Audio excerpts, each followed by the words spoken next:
And then, thanks to our committee this year, we have Pamela Benjamin. We have Tori Sullivan. We have Harold Reeves. We have Ariel. We have Stephanie. We have Jay. We have Public Works. We have Public Relations. We have the American Heart Association. Yes. Anybody I miss? Ken. Yes. The whole city fam. The whole city fam. Thank you to City Council, the mayor. I see City Council, a couple of yes. Thank you, sir. Thank you. And so I want to turn it over to our beautiful city manager. This is something that she envisioned, and we are so excited to represent and be here with her. So, Ms. Wilson? Yes. Y'all, like, I really dressed for the occasion today. Like, I'm gonna totally own this. So, you know, y'all said I was gonna walk. I'm like, I get to be comfy all day, put on some Nike gear. Any chance to dress a little more comfortable in this role, I appreciate. But in all seriousness, Galena and this committee, I mean, they are, when I see our city fam get so excited about things that we're doing and working on that amplify the message in our community, it just means everything to me. Like, I didn't have to ask. This was not my idea. This was y'all's work and y'all's energy and y'all's idea. So thank you, Galena, because you really were the mastermind. And then have our mayor and our city council members embrace and allow us to do things that support these type of initiatives in the community. That means everything as well, because it's not always like that in communities, y'all. Let's be honest. I mean, our mayor and council have a real vision for doing the things. You're going to be hearing even more about more efforts coming up that they're championing. So thank you, Councilman Brennan, for being here. Thank you to our whole city council for their support. And all of you that are here, so many members of the executive management team are here. ACM Benjamin, ACM Simons, I see them. Chief Jenkins, 45 years. Hey, Chief. Yeah, so everybody is so committed, and it's an effort that we have to be committed to. I personally have been a little bit more open about my own risk factors. My family, particularly my father, he had a quintuple bypass surgery many years ago. He's the oldest of 9. And his brother next to him, he lost in the age of 40, that 40 range, which is so young when you think about it. And his father, my grandfather, died really young. So I knew growing up that it was in the family. And sure enough, in recent years, I have struggled with atrial fibrillation, AFib, and many people suffer with that. But the thing about it is you can either shy away from things, or you can embrace the new technology, the medications. You know, who wants to be on meds? But if it extends your life and your quality of life, it's okay. It is okay, and you're able to still do the things that you need to do. But you have to be aware, and that's what this is about today. You have to be aware of the risk factors. If you have family history, you have to be aware of your numbers, like cholesterol, blood glucose levels, blood pressure, checks. You got to do those things and be aware, and encourage your family members to be aware. And of course, you have to be aware also of just, you know, the risk that's out there, and if something were to happen, how do we mitigate those risks? And so we're going to talk about that a little bit later, to actually have some demonstrations by our own staff in safety who are very prepared. We have a lot of public safety officials here with us today, but we have to lean into them to help us educate ourselves on what to do in the event that something were to happen in the workplace, at a school, or even on the field and on the court. You know, we've seen that over the last year or so, some really scary events with athletes in particular. But because this is a work day, you know, I'm always trying to fold in some education on the workplace. So we're going to get that too in just a little bit. But with that, I'm going to let the experts from the American Heart Association speak. I know Lizzie is here, who's our big champion and our liaison with the American Heart Association. I'm going to let Lizzie speak even more about their efforts. Sure. Thank you, Teresa, and thank you all so much for coming out. The best thing about the American Heart Association, our Heart Walk, and our Go Red for Women campaigns is that they're fun, and they're exciting, and they're important, but we also get to have fun while we're raising awareness, and we're raising funds, and we're raising our own heartbeats to improve the health of ourselves and our communities. And so thank you, Teresa and Galena and the whole city of Columbia. I know Teresa, like she said, she just started coming out, sharing her story a little bit more. And you know, the value and the empowerment you feel when you can take something that maybe doesn't feel so good or so strong and turning that into one of the strongest parts of you is so important. I'm actually a survivor myself as well. I had a congenital heart defect and I had open heart surgery when I was 4 years old, and so I've been involved with the Heart Walk and the Heart Association my whole life, and so I've been able to see the impact we have on survivors, but also from a community and a corporate level. So in just the city of Columbia, we've done so many things to improve the community, to focus on access to care, and access to nutritious foods, and partnering with great organizations you guys have right here. And we're really able to do that because we have the Heart Walk and our other campaigns as a platform to raise awareness for those things. And so many of you probably know heart disease is the #1 killer of all Americans, both men and women. In fact, heart disease kills more women than all forms of cancer combined. And while, of course, obviously cancer is a major issue that we want to fight as well, people need to know their risk factors for heart disease. It's also we just wrapped up Congenital Heart Defect Awareness Week. Like I said, I was born with one. It's the #1 most common birth defect in the US. So heart disease hits that #1 on all those bad lists we don't want to be on, but we can't fight it without your help. And so what we do here with Go Red for Women is, again, raising awareness for women, but the Go Red campaign and Heart Month is really about getting people excited, shedding a positive light on knowing your numbers and empowering yourself to really, really take charge of your own health. And so that being said, actually tomorrow, Thursday, launches our Move More Challenge, which is a part of our Heart Walk campaign. We have a Heart Walk at Segra Park on March 23rd. It's a totally free, family-friendly event. We want everyone to sign up. The City of Columbia has a lot of teams signed up. This is kind of our kickoff for that excitement and that event. And so we want people to sign up. We want people to participate. You know, if you feel called to share a story, please do. But please sign up. And in this part of the Heart Walk, the 30-day challenge, like I said, it starts tomorrow, and there's a tracker as part of the Heart Walk app.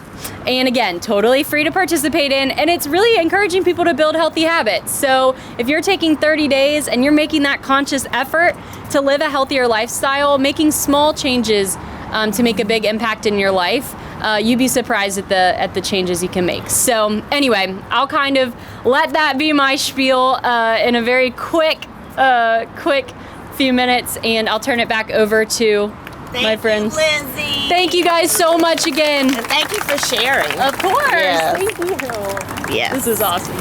So as I mentioned, and Lizzie mentioned it as well, we are really fortunate as a city to have some experts among us, right? So we want to share the fact that every workplace place can have these emergency action plans, so to speak, in the event that something were to happen. We've talked about being aware, knowing your risk factors, being proactive and doing those things, but unfortunately sometimes things still occur that we hate to see. And if we can all have a little bit of knowledge as to what to do when you first see someone in distress that may be a heart-related distress, we have at the City of Columbia emergency action plans for all our city facilities. Y'all know that? I mean, and this is something we're going to get out more.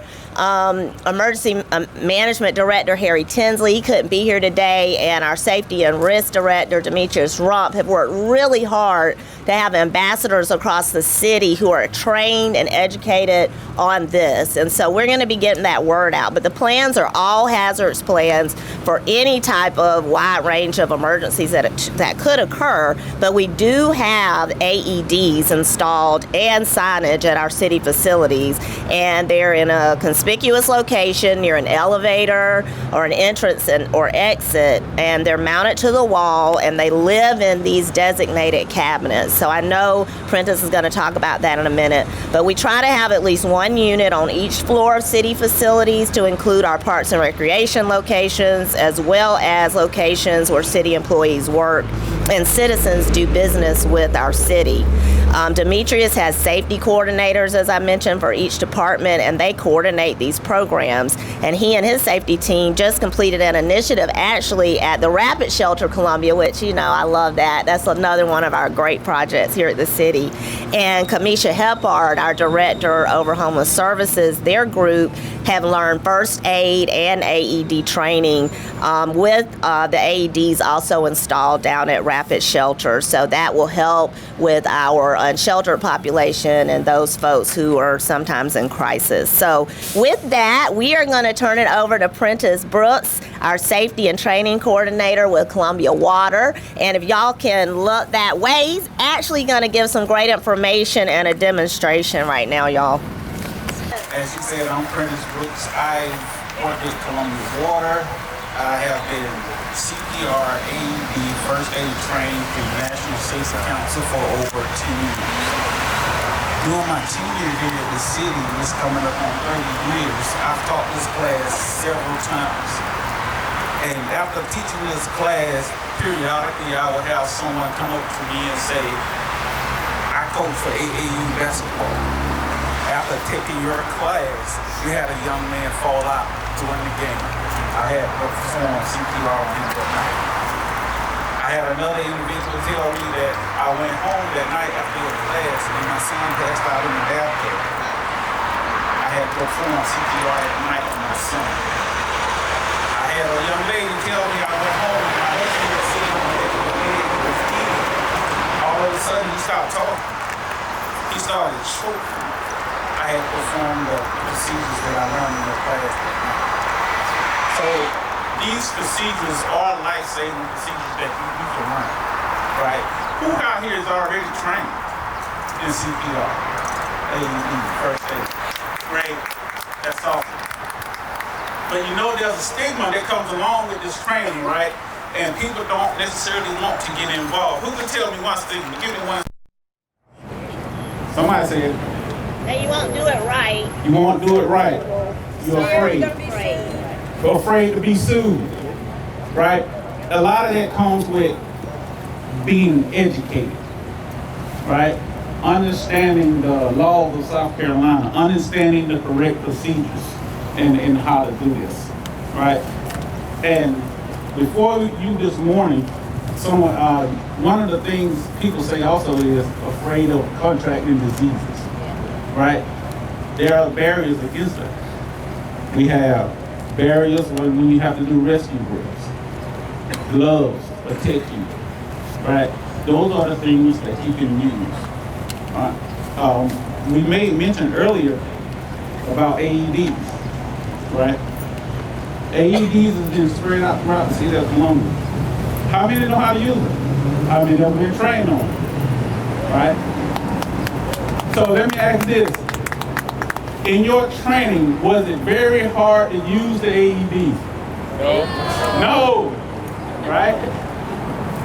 One thing about these AEDs are Some are semi-automatic and some are fully automatic. What that means is they will walk you through step by step the process of what you need to do when turned on, right?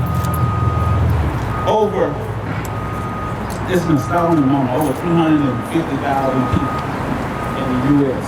suffer from a cardiac arrest of some kind, right? And the percentage of them actually dying is even higher because somebody didn't want to help, right? So today we're going to do a brief demonstration. What I have in front of you here is, again, this AED Plus is fully automatic throughout the city of Columbia. They are very, very simple to use. Right? Okay. Stay calm. Check responsiveness. Call for help. Attach adhesive pads to patient's bare chest. Don't touch patient. Analyze it. Don't touch patient. Analyze it. Don't touch patient. Shock will be delivered in 3, 2, 1. Shock delivered. Start CPR. That beat you hear, that metronome, is actually helping you keep rhythm while you're giving CPR, right? On these particular AEDs here, even though this is a practice one, let me cut this off. There actually is a little screen that will be there. You will be able to see your compressions. When you're compressing, you should be trying to get at least 2 inches to 2.5 inches. That screen will tell you whether or not you're doing your compressions correctly.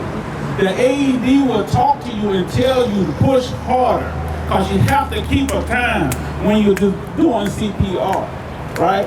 The AED will tell you to speed up, right? You're doing good compressions because you are circulating oxygenated blood to an individual whose heart has stopped working correctly.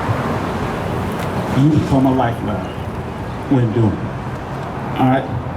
These AEDs deliver a shock to the heart, right? To try and hit the heart starts back. These pads on this AED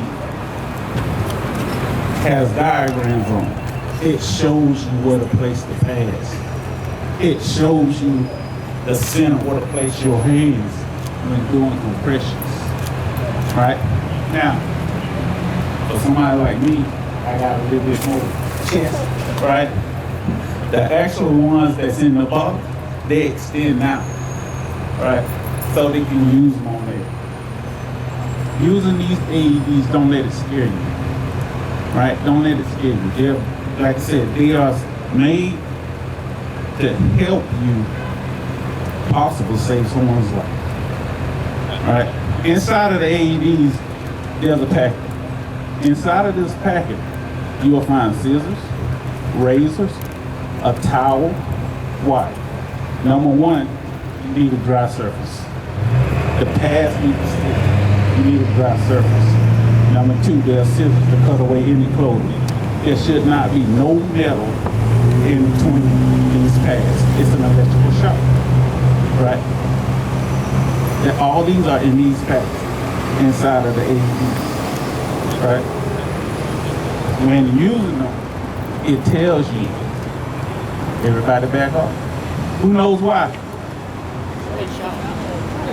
Shock, and also, it's looking for a heart rhythm.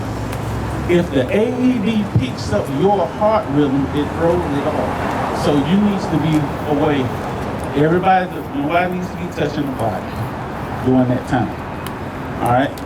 Now, also, one key factor, when doing CPR with AED, CPR has to continue, okay? Listen to the AED. If there's a 2-man team, the one person is going to start CPR immediately, the other is going to call 911 and get the AED. CPR continues during the process. You become the lifeline. The human brain right, parts of the brain starts to deteriorate within 4 minutes, right? You gotta keep that oxygenated blood flowing, all right? What we finna do now, I'm gonna have Travis Brown, and Marcus Salad. They're part of our team, my safety team over at Columbia Water.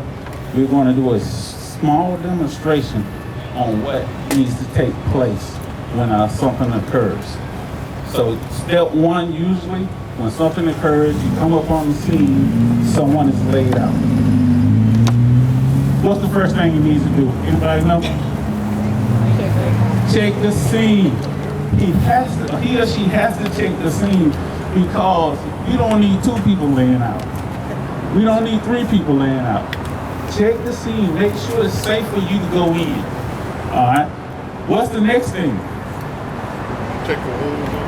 Check the individual. Check for responsiveness. Hey, are you okay? Are you okay? You okay? Right? You're looking for signs of life. Right? So now we figure there's an issue. All right? Now, what's our next step? We gotta get help on the way. We gotta call 911. We gotta get the AED with one person.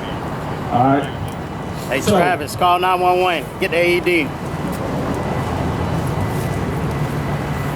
As it gets to AED, Marcus is going to start compressions immediately. All right? Marcus starts compressions until Travis gets back with the AED. When Travis gets back with the AED, right, his first job, he has to turn it on immediately. Turn the AED on when you get back. Don't put the pass on it. Turn it on immediately. Check responsiveness. Call for help. Attach defib pads to Right. patient. As he opens it up, Marcus continues, and then he's going to apply the AED pads. How many compressions you do before 2 breaths? Patient's bare chest. 30 compressions, right? 30 to 2. So we're doing 30 compressions and 2 breaths. All right? 30 to 2. How deep are you need to compress? 2 inches, 2 to 2.5 inches. All right, when doing this. All right, thank you, gentlemen. Give him a hand for me, please.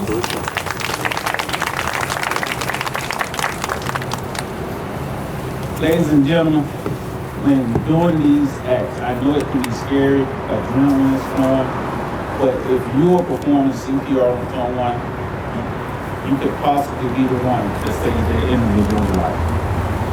All right, when you start CPR, you only stop unless you're exhausted, someone else takes over, or medical helps arrive. All right? All right, thank you. Well done. Thank you. So just as a backup and follow-up to what Prentice has explained, I know Lizzie and the American Heart Association staff, the National American Heart Association, of course, our local chapters have a wealth of knowledge and information. So they actually have the plans for general workplace safety, schools, and athletes, right? Sports. And so you would go to the website and they're there for you. Like everything we just went over, it's actually already laid out, the plan, how you, for your workplace setting or whatever. Obviously we're here at the city, but I wanted this, if any other folks from the public were here to hear this, that there's information and resources that make it really easy to implement in your workplace, your schools, and in sports facilities, these processes, the AEDs and everything you need to do to put together the plan to educate the people in your surroundings. Is that right, Lizzie? Yeah, I was like, do you want me to? Okay, thank you. And thank you so much for doing the demonstration. You know, we actually this year, because of, how many of you were watching, I guess was it Sunday Night Football, when DeMar Hamlin collapsed on the field and died? Is anyone watching? And saw him and saw the pause And he was lucky because he was somewhere where he got help immediately, right? And his life was saved. And so a lot of places, especially at high schools in the South, in South Carolina specifically, like sports fields, they don't have an AED, and if they do, they might not know where it is, they might not know how to use it. And so something we've been working on is in schools and in recreation leagues and in companies and everywhere is training people in CPR and trying to turn what we're calling a nation of bystanders into a nation of lifesavers. It's reported 70% of Americans would feel helpless in the event of an emergency, and most out-of-hospital cardiac arrests are, fatal. And so those out-of-hospital arrests are typically going to happen when you're with your loved ones. So we want to make sure people know how to do CPR because the chances you have to perform it on someone you love and care about are high.